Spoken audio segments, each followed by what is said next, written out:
There's a number sitting on a spreadsheet inside the United States Tennis Association's office right now, and that number is about to break 58 years of history.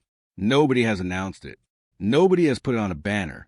But if you watch closely over the next 4 weeks, you are going to see something happen that has never once happened at the U.S. Open since the tournament began in 1968, and almost no one is talking about it yet. Stay with me, because by the end of this video, you'll understand exactly why one young woman's ranking number is about to rewrite Filipino tennis history, and why the next month of her career could either lock that history in forever or let it slip through her fingers in front of everyone watching. Her name is Alexandra Eala. She's 21 years old, from the Philippines, and right now she is ranked number 32 in the world. That number matters more than you'd think, because at the U.S. Open, the top 32 players get seeded, protected from facing each other too early, given a cleaner, fairer road to the draw. Everyone above that line is a seed. Everyone below it isn't. And in the entire 58-year Open era of the U.S. Open, no Filipino player, man or woman, has ever had their name sit above that line. Not once. Not one single time in almost 6 decades of tennis. Alexandra Eala is on track to become the very first. But here's where the story gets tense, because nothing is locked in yet. Her ranking is expected to climb into the high 20s once her Wimbledon points fully register. And if that holds through the seeding cutoff in August, she crosses a line that stood empty above Filipino names since before her parents were even born. No fireworks, no ceremony, just a name appearing where a name has never appeared before. And to understand how enormous that is, you need to rewind exactly 2 years to a moment when this whole story looked completely different. In August of 2024, on those very same grounds in Queens, New York, Eala played the final round of U.S. Open qualifying, one match away from her first ever Grand Slam main draw appearance. She lost. She flew home with nothing to show for the trip. 24 months later, she isn't fighting to squeeze into the draw anymore. She's projected to be seated above the very woman who beat her that day. Let that sink in for a second, because we are just getting started, and what happens over the next few weeks is going to decide whether this turns into one of the great redemption stories in tennis, or a heartbreaking near miss. Here's the catch, and it's a real one. The U.S. Open seeding list won't be finalized until roughly 6 weeks before the tournament starts, which lands right in the middle of 2 brutal events Eala has to play through: the Mubadala D.C. Open in Washington starting July 25th, and the National Bank Open in Toronto starting August 2nd. Both fields are stacked with dangerous names.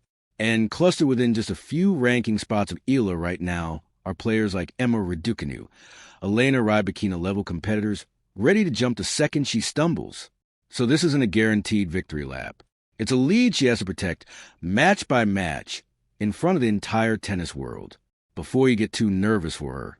Though, here's the part that should give you real hope, and it's the reason people who understand the numbers believe she can actually pull this off. She has almost nothing to lose and everything to gain.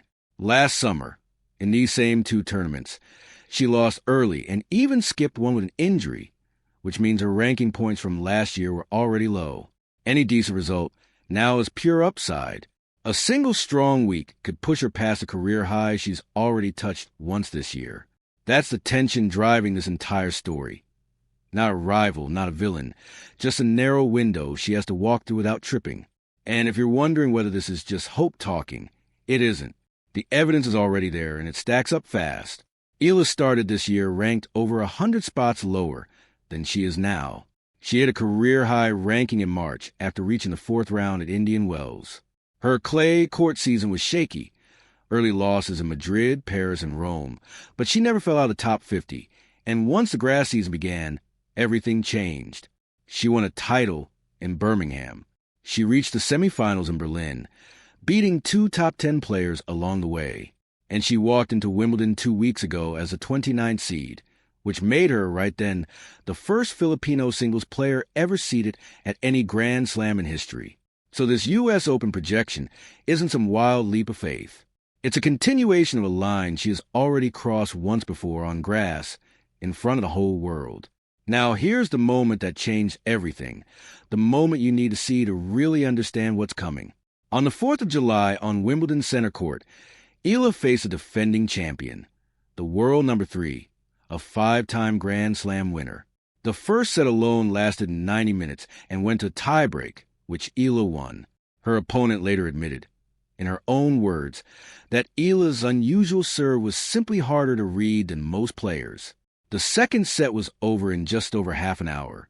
Final score 7-6, 6-2. Eala advanced to the fourth round of a Grand Slam for the first time in her career, the deepest any Filipino singles player has ever gone at a major. She lost her next match in 3 sets. But that loss isn't the point. The point is what beating a top 3 player in the world proved.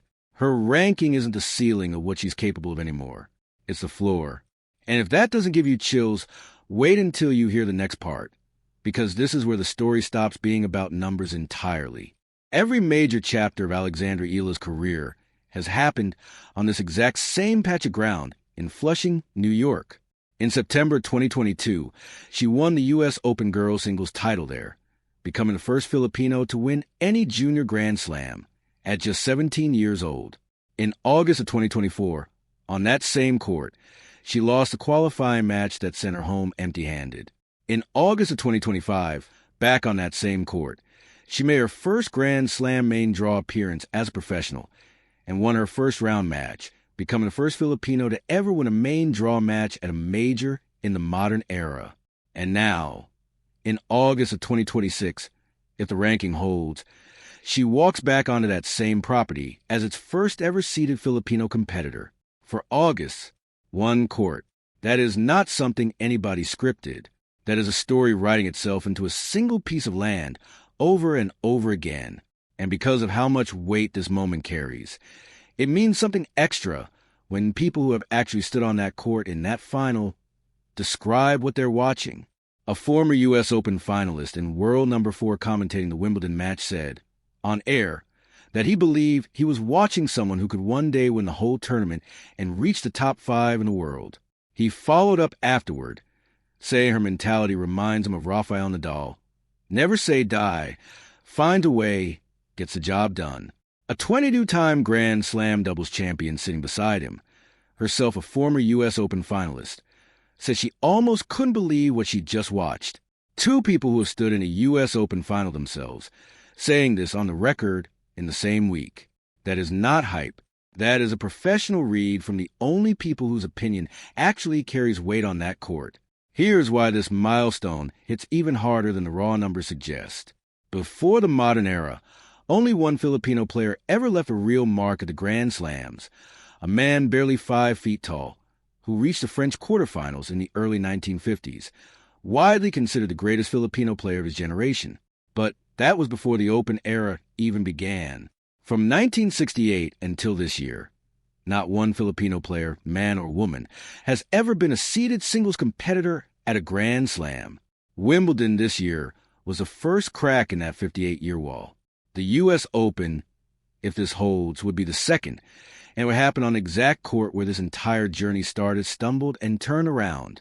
A week ago, right after that Wimbledon win, Eala took the microphone on center court with tears in her eyes and talked about training with her brother and grandfather after school in ruffled socks and worn-out shoes back home in the Philippines. She said this moment was for every little girl out there, just like she used to be. If you felt something reading that, that's exactly why you need to stick around for what happens next, because the story is not finished, and it will not be finished for another 4 weeks.